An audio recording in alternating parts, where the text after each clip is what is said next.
It was fun to be a part of the movie. I grew up with Mario Brothers, and yeah, I really, you know, asked myself, like, if you saw this movie out in the world, would you be upset if you were not a part of it? And the answer was yes. I thought it would be something that I really would like, and something that, as someone who, yeah, like, really grew up with this stuff, I would be excited to be in it, and so yeah, so that element was cool. And as far as, Donkey Kong specifically, like, there's a lot of room for interpretation with that character. I don't think he speaks in any version of, he raps, but I don't think he really speaks in the games, and so it was more about trying to come up with, like, a funny character and that had a dynamic that worked well on a scene to scene basis with the other characters, and that I was able to make feel like I was being funny.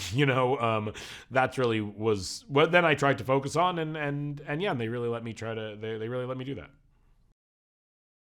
They gave me quite a bit of freedom, if I recall.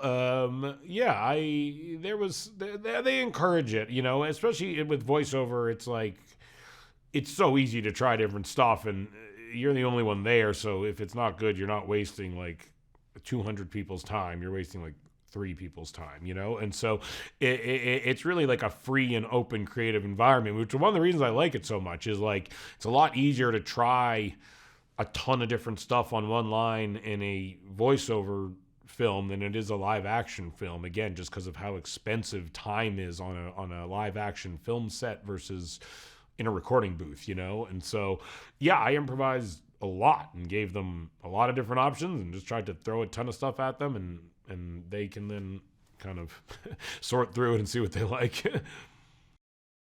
I mean, to some degree, honestly, but not a ton. Like, once you're making the movie, you just want to make the movie as good as possible, and you don't want to be restricted by those kinds of things. You just got to hope that the movie has been constructed in a way that all that stuff will be served in the best way possible, and from there on out, you're just, I'm just trying to make each individual scene as good and funny as possible, and so, yeah, it's not like I'm in there in the moment being like, oh, like, don't forget he throws bear. I don't know. Like, it's more like, how do I make this scene funny,